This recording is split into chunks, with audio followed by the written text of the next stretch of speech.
नमस्ते, यहाँहरु सम्पूर्णलाई स्वागत छ नेपाल अनलाइन स्कुलमा। हामी नेपाल राष्ट्र बैंक सहायक द्वितीयको पाठ्यक्रममा आधारित रहेर पढिरहेका छौं। यसै क्रममा आजको यो भिडियोमा म तपाईलाई पूर्व योग्यता परीक्षा अर्थात् प्री टेस्टको लागि लेखाखण्डबाट सोधिन सक्ने विभिन्न वस्तुगत नमुना प्रश्नोत्तरको भिडियो लिएर उपस्थित भइसकेकी छु। तपाईलाई जानकारी दिनेछु जुन लेखाखण्डबाट चाहिँ प्री टेस्टमा जम्मा 8 वटा प्रश्नहरु चाहिँ सोध्न सक्ने सम्भावना हुन्छ र लेखाखण्ड र व्यवस्थापन खण्डलाई चाहिँ मिलाएर जम्मा 15 वटा प्रश्नहरु 30 नम्बरको सोधिने गर्छ प्री टेस्टमा। र यसैसँग सम्बन्धित आज चाहिँ मैले लेखाखण्डबाट प्रश्नहरुलाई प्रस्तुत गर्ने जमर्को गरेकी छु। तपाईहरु माझमा म वस्तुगत नमुना प्रश्नोत्तरहरुलाई प्रस्तुत गर्नेछु र हामीले म्यानेजमेन्ट खण्डको भनेको सकिसकेका छौं सेकेन्ड पेपर र प्री टेस्टको सबैको। र यसमा चाहिँ म प्री टेस्टसँग सम्बन्धित रहेर भिडियोलाई तपाईको जानकारीमूलक बनाउने कोसिस गरिरहेकी छु। र आउनुस् अब हामी यो लेखाखण्डमा अर्थात् अकाउन्टमा चाहिँ के कुराहरु पढ्छौं भनेर यहाँ तपाईलाई म सुरुमा जानकारी दिन चाहन्छु। रहेको छ basic knowledge and emerging concept of accounting system भित्र हामी यिनै कुराहरुमा रहेर वस्तुगत नमुना प्रश्नोत्तरहरु चाहिँ हेर्ने गर्छौं।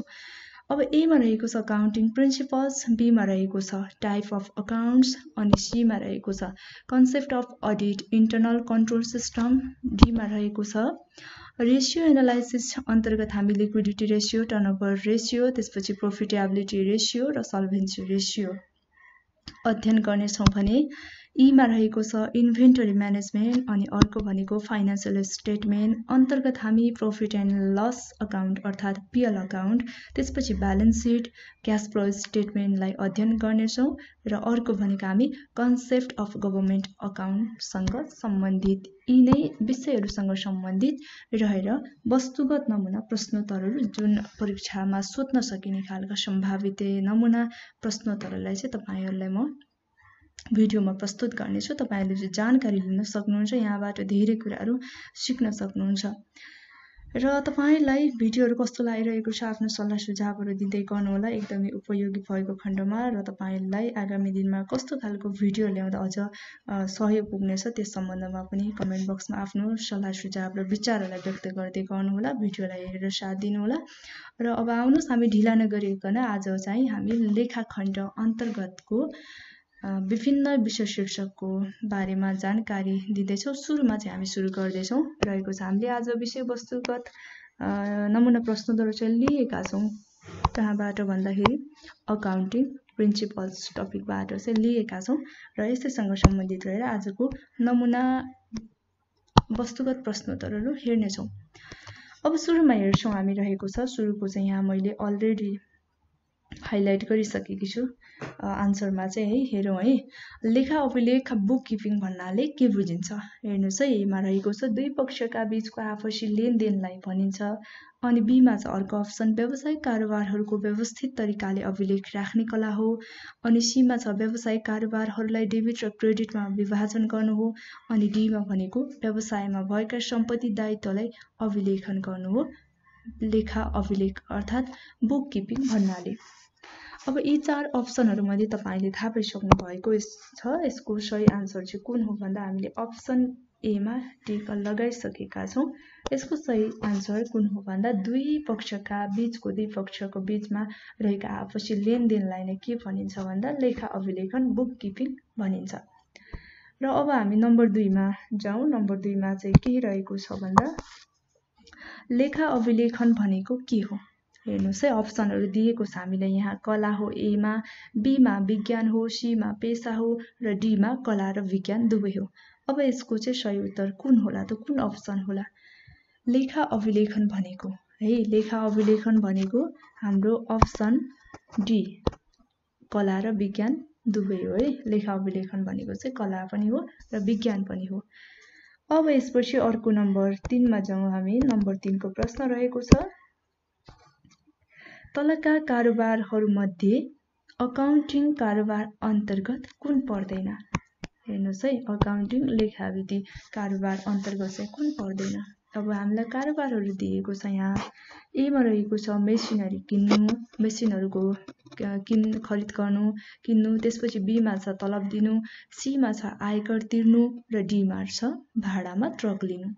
अब जुन चाहिँ अकाउन्टिङको कारोबार अन्तर्गत पर्दैन, यी 4वटा अप्सनहरू मध्ये 3वटा अप्सन पर्ने कुरा दिएको छ भने एउटा अप्सन चाहिँ नपर्ने कुरा दिएको छ। अब कुन चाहिँ पर्दैन भन्दा यसको चाहिँ सही उत्तर कुन हो भन्दा मेसिनरी किन्नु, तलब दिनु, आयकर तिर्न आदि अकाउन्टिङ कारोबारमा पर्दछ र यो डी को भाडामा ट्रक लिनु यो चाहिँ अकाउन्टिङ कारोबारभित्र पर्दैन र यस अन्तर्गत नपर्ने कुरा हो। त्यसैले हामीले अप्सन डी मा चाहिँ टिक लगाइसकेका छौं, हाइलाइट गरिसकेका छौं। अब यसपछि हामी 4 नम्बरको प्रश्न हेर्छौं। 4 नम्बरको प्रश्नले के भनेको छ भन्दा लेखा विधि अकाउन्टिङ भन्नाले के बुझिन्छ डट डट दिएको छ। हामीलाई 4वटा अप्सनहरू छ। अप्सनहरूमा हेरौं, वित्तीय कारोबारको अभिलेख राख्ने, वर्गीकरण गर्ने, सारांश निकाल्ने र व्याख्या गर्ने विधि हो भनेर अप्सन ए ले भन्यो। अब बी मा के भनेको छ भने वित्तीय कारोबारलाई पूर्ण र व्यवस्थित तरिकाले अभिलेख राख्नु हो भनेको छ। अनि सी मा भनेको व्यवसायमा भएका सम्पूर्ण क्रियाकलापलाई सम्पत्ति, पुँजी तथा दायित्वमा विभाजन गर्नु हो र डी मा सम्पूर्ण क्रियाकलापहरूको वर्गीकरण हो। अब यी 4 अप्सनहरू मध्ये कुन चाहिँ सही उत्तर हो? जुन कि लेखा विधि भन्नाले के बुझिन्छ भन्ने कुरा सम्पूर्ण कुराले चाहिँ समेटिएको छ। एउटा पूर्ण रूप छ लेखा विधिको है। लेखा विधिलाई बुझाउने सम्पूर्ण परिभाषा कुन अप्सनमा छ भन्दा हाम्रो यसको चाहिँ सही उत्तर रहेको छ अप्सन ए। अप्सन ए मा के रहेको छ भन्दा लेखा विधि भन्नाले वित्तीय कारोबारको अभिलेख राख्ने, त्यसपछि वर्गीकरण गर्ने अनि सारांश निकाल्ने र व्याख्या गर्ने विधि हो। अब यसपछि नम्बर 5 मा हेरौं। नम्बर 5 को क्वेशनले के भन्छ भन्दा लेखा विधिलाई हेर्नुस् है डट डट भनिन्छ। लेखा विधिलाई अर्को के पनि भनिन्छ त? अर्को कुन नामले पनि चिनिन्छ? लेखा विधि के हो त? यहाँ हामीलाई अप्सनहरुमा छ। ए मा रहेको छ book of original entry, B मा छ ल्याङ्ग्वेज अफ बिजनेस, सी मा छ लेजर, डी मा छ हार्ट अफ बिजनेस। अब यसको चाहिँ सही उत्तर कुन होला त? जुन लेखा विधिलाई के भनिन्छ?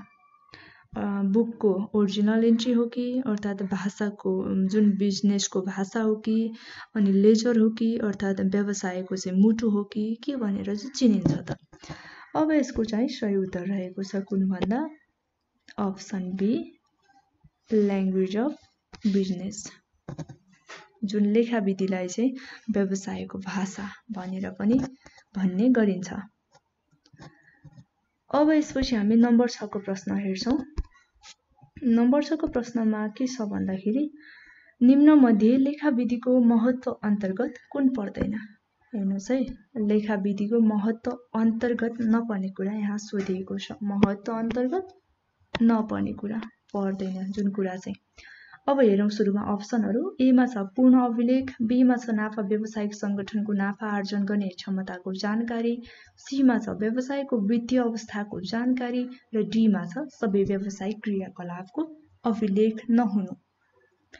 अब यसको सही उत्तर कुन होला त? जुन चाहिँ लेखा विधिको महत्व अन्तर्गत पर्दैन है। यहाँ नपर्ने कुरा पनि दिएको छ, पर्ने कुराहरु पनि दिएको छ। अब कुन चाहिँ पर्दैन यो हामीलाई थाहा हुनु पर्यो सही उत्तर छुट्याउनका लागि। अब यसको चाहिँ कुन पर्दैन भन्दा हाम्रो सही उत्तर चाहिँ अप्सन नम्बर डी। अब अप्सन नम्बर डी मा के छ भन्दा सबै व्यावसायिक क्रियाकलापको अभिलेख नहुनु चाहिँ लेखा विधिको महत्व अन्तर्गत पर्दैन, यो चाहिँ महत्व होइन। अब प्रश्न नम्बर 7 हेरौं है। 7 मा के छ भन्दा निम्न मध्ये लेखा विधिको उद्देश्य अन्तर्गत कुन पर्दैन? हामीले यो भन्दा अगाडि महत्व अन्तर्गत नपर्ने कुरा हेरेका छौं र अब चाहिँ के हेर्नु पर्यो? जुन चाहिँ उद्देश्य अन्तर्गत पर्दैन। अब अप्सनहरु हामी अध्ययन गरौं। पूर्ण र व्यवस्थित तरिकाले अभिलेख राख्नु, अनि बी मा छ नाफा नोक्सान पत्ता लगाउनु, वित्तीय सूचना विश्लेषण र व्याख्या गर्नु, अनि सी मा छ वित्तीय अवस्थाको चित्रण गर्नु र डी मा छ लेखा पालन गर्ने सहयोग पुर्याउनु। अब यी मध्ये कुन चाहिँ होला त जुन लेखा विधिको उद्देश्य भित्र पर्दैन? अब यसको चाहिँ सही उत्तर कुन हो भन्दा हाम्रो अप्सन नम्बर डी मा रहेको छ लेखा पालन गर्ने सहयोग नपुर्याउने। जुन लेखा पालन गर्नका लागि चाहिँ सहयोग पुर्याउने काम चाहिँ लेखाविधिको उद्देश्य अन्तर्गत पर्दैन। अरू जुन पूर्ण व्यवस्थित तरिकाले अभिलेख राख्नु अनि नाफा नोक्सान पत्ता लगाउनु, वित्तीय सूचनाहरू विश्लेषण गर्नु, व्याख्या गर्नु, वित्तीय अवस्थाको चित्रण गर्नु आदि चाहिँ लेखाविधिको उद्देश्य अन्तर्गत पर्दछ। अब प्रश्न नम्बर 8 हेरौँ। प्रश्न नम्बर 8 मा चाहिँ के छ भने एकहोरो लेखा प्रणाली सिंगल एन्ट्री सिस्टमलाई अर्को के पनि भनिन्छ? जुन सिंगल इन्ट्री सिस्टम अर्थात् एकहोरो लेखा प्रणाली छ है। यहाँ अप्सनहरू दिएको छ हामीलाई। अप्सन ए मा रहेको छ पूर्ण अभिलेख प्रणाली, बी मा छ दोहोरो लेखा प्रणाली, सी मा छ अपूर्ण अभिलेख प्रणाली र डी मा छ वैज्ञानिक अभिलेख प्रणाली।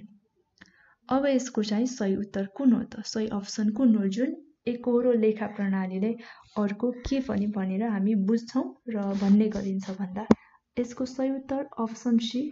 अप्सन सी मा रहेको छ अपूर्ण अभिलेख प्रणाली। जुन एकहोरो लेखा प्रणालीलाई चाहिँ अपूर्ण अभिलेख प्रणाली भनेर पनि भन्ने गरिन्छ।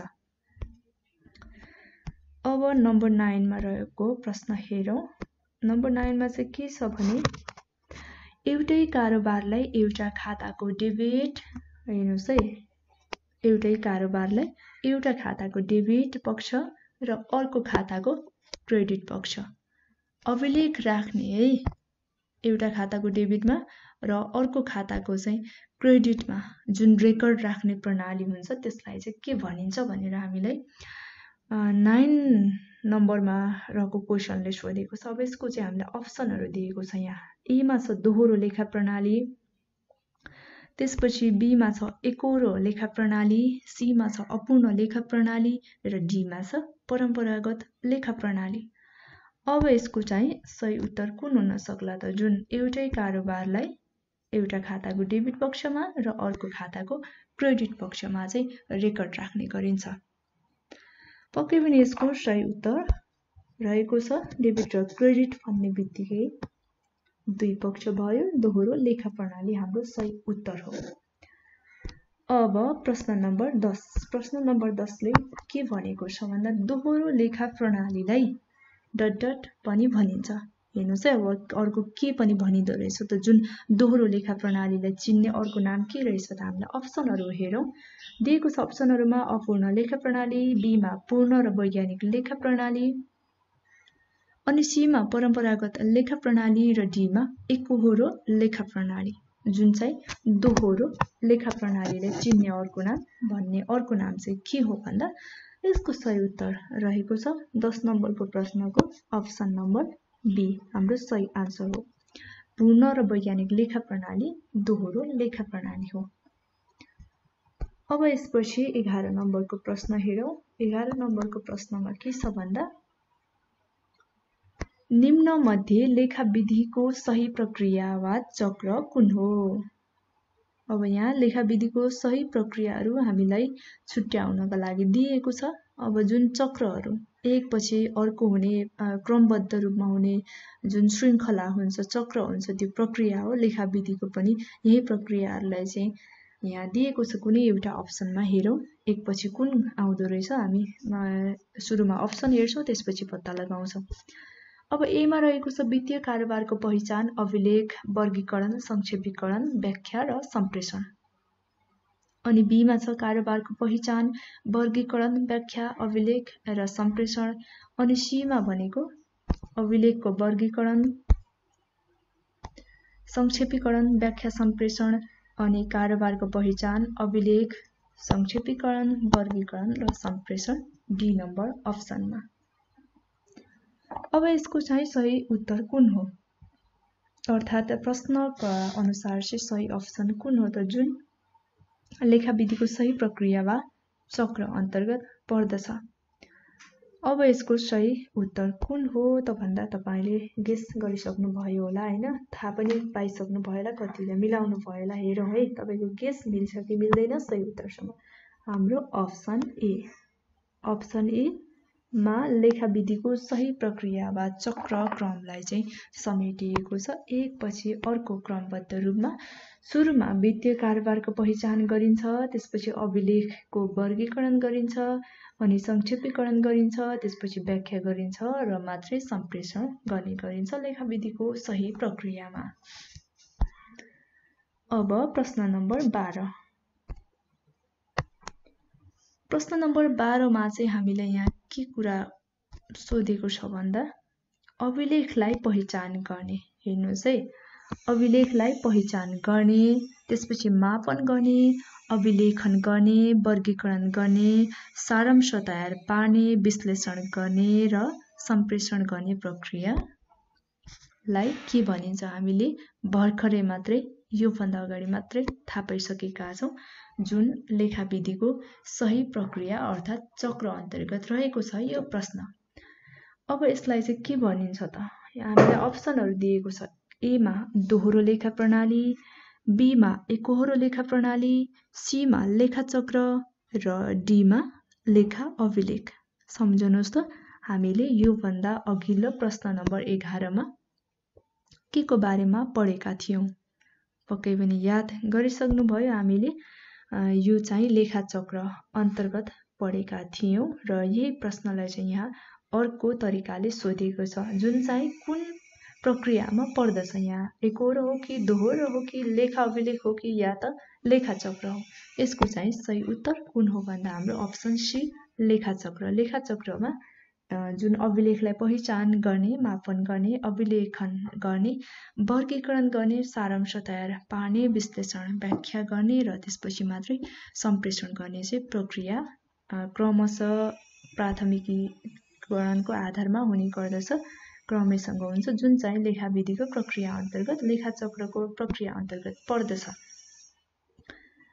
अब अर्को हाम्रो 13 नम्बरको प्रश्न हेरौँ है। 13 नम्बरको प्रश्नमा के छ भन्दा सही अकाउन्टिङको पहिलो कार्य कुन हो?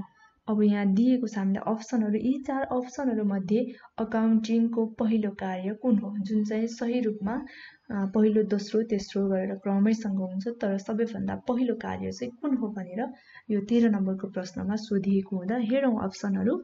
ए मा छ कारोबारको अभिलेख राख्नु, बी मा छ मौद्रिक प्रकृतिका कारोबारहरूको पहिचान गर्नु, सी मा छ व्यवसायका कारोबारहरूको व्याख्या गर्नु र डी मा व्यवसायका कारोबारको वर्गीकरण गर्नु। अब हामीले उत्तर के पत्ता लगाउनु पर्यो भन्दा अकाउन्टिङ अर्थात् लेखाविधिको पहिलो कार्य कुन हो? लेखाको पहिलो कार्य सबैभन्दा पहिले गर्नुपर्ने काम चाहिँ कुन हो भन्दा यसको सही उत्तर रहेको छ अप्सन बी अर्थात् मौद्रिक प्रकृतिका कारोबारहरूको चाहिँ पहिचान गर्नु अकाउन्टिङको सबैभन्दा पहिलो कार्य हो। अब यसपछि हामी 14 नम्बरको प्रश्न हेर्छौँ। 14 नम्बरको प्रश्नमा के सोधिएको छ, हामीले के पत्ता लगाउनु पर्ने छ भन्दा निम्नमध्ये लेखाको सूचनाको प्रयोगकर्ता कुन हो? हेर्नुहोस् है, लेखाको सूचनाको पनि प्रयोगकर्ता चाहिँ कुन हो? अब यसको पनि हामी अप्सनहरू हेरिहाल्छौँ। ए मा रहेको छ व्यवस्थापक, कामदार, शेयर लगानीकर्ता, बी मा छ आपूर्तिकर्ता, ऋणदाता, सरकार तथा नियमनकारी निकाय, सी मा छ उपभोक्ता, प्रतिस्पर्धी अध्ययन तथा अनुसन्धानकर्ता र डी मा छ माथिको सबै। अब जुन चाहिँ लेखा सूचनाको प्रयोगकर्ता अन्तर्गत पर्दछ। अब यसको चाहिँ कुन होला त सही उत्तर? जुन चाहिँ लेखाको सूचनाको प्रयोगकर्ता हो हैन, यसको कुन हो भन्दा माथिको सबै, हाम्रो अप्सन डी सही उत्तर हो। अब 15 नम्बरको प्रश्न हेरौँ। 15 नम्बरको प्रश्नमा चाहिँ हामीलाई जुन अकाउन्टिङसँग सम्बन्धित फुल फर्महरू, पूर्ण रूपहरू पत्ता लगाउनु पर्ने हुन्छ, सोधिन सक्छ धेरै मात्रामा हैन। यहाँ चाहिँ मैले आज ग्यापको पूर्ण रूप कुन हो यो ग्यापलाई चाहिँ लिएको छु यहाँ 15 नम्बरको प्रश्नको रूपमा। अब यहाँ जीएपीपी को पूरा रूप हामीले पत्ता लगाउनु पर्ने हुन्छ। हेर्नुहोस् है, अब यहाँ 4 वटा अप्सनहरू हामीलाई दिएको छ र त्यसमध्येमा कुनै एउटा अप्सनमा चाहिँ ग्यापको पूर्ण रूपलाई सही उत्तरलाई चाहिँ यहाँ दिएको छ, हामीले पत्ता लगाउनु पर्ने हुन्छ। ग्यापको पूर्ण रूप थाहा भएको खण्डमा त यो पत्ता लगाउन एकदमै गाह्रो नै हुने कुरा भएन हैन। अब अप्सनहरू हेरौँ। हामीलाई अप्सनहरू दिएको छ, के दिएको छ त भन्दा सुरुमा छ जनरल एसेप्टिक अकाउन्टिङ प्रिन्सिपल, बीमा छ जनरल एक्सेप्टेड अडिटिङ प्रिन्सिपल, अनि सीमा छ जनरल एक्सेप्टेड अकाउन्टिङ प्रपोजल र डीमा छ जनरल एक्सेप्टेड अडिटिङ प्रपोजल। यसरी अब उस्तै अप्सनहरू चाहिँ दिएको हुन्छ यसरी प्रश्नहरूमा हैन। अब कुन चाहिँ होला हामीले थाहा नभएको खण्डमा त अब कुन हो भन्ने हुन्छ। यहाँ अकाउन्टिङ प्रिन्सिपल, त्यसपछि अकाउन्टिङ प्रपोजल दिएको छ।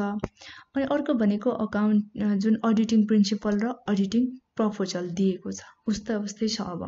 अब यसको चाहिँ सही उत्तर कुन हो भन्दा ग्यापको पूर्ण रूप अर्थात् ग्यापको फुल फर्म थाहा भएको खण्डमा यो सजिलो हुन्छ। यसको सही उत्तर रहेको छ हाम्रो अप्सन ए मा ग्यापको पूर्ण रूप फुल फर्म रहेको छ। ग्यापको पूर्ण रूप के हो त भन्दा जनरल एक्सेप्टेड अकाउन्टिङ प्रिन्सिपल हो। अब यसपछि प्रश्न नम्बर 16।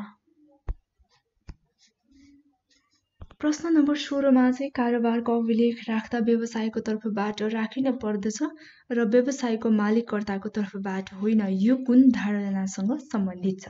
हेर्नुहोस् है, अब यहाँ चाहिँ कुन धारणा हामीले पत्ता लगाउनु पर्ने हुन्छ। यहाँ अप्सनहरू दिएको छ हामीलाई। जुन चाहिँ कारोबारको अभिलेख अर्थात् रेकर्ड राख्दा है व्यवसायको तर्फबाट राखिनु पर्ने हुन्छ, जुन चाहिँ मालिकको तर्फबाट राखिनुहुन्न, मालिकको तर्फबाट नभइकन व्यवसायको तर्फबाट राखिने कारोबार चाहिँ कुन धारणा अन्तर्गत पर्दछ अर्थात् कुन धारणासँग चाहिँ सम्बन्धित छ भनेर प्रश्नले सोधेको हुँदा अब हेरौँ। एमा छ व्यवसायको अस्तित्वको धारणा, बीमा छ लागत धारणा, सीमा छ लेखा अवधिको धारणा र डीमा छ मौद्रिक मापदण्डको धारणा। अब यसको चाहिँ कुन रहेको छ त सही अप्सन अर्थात् सही उत्तर। जुन चाहिँ कारोबारको रेकर्ड राख्दा व्यक्ति अर्थात् मालिककर्ताको तर्फबाट नराखिकन व्यवसायको तर्फबाट राख्नु पर्ने हुन्छ। यसको सही उत्तर रहेको छ अप्सन ए अर्थात् व्यवसायको अस्तित्वको धारणासँग सम्बन्धित छ। व्यवसायको तर्फबाट अभिलेख राख्नु, रेकर्ड राख्नु चाहिँ। अब 17 नम्बरको प्रश्न हेरौँ। 17 नम्बरको प्रश्नले भन्छ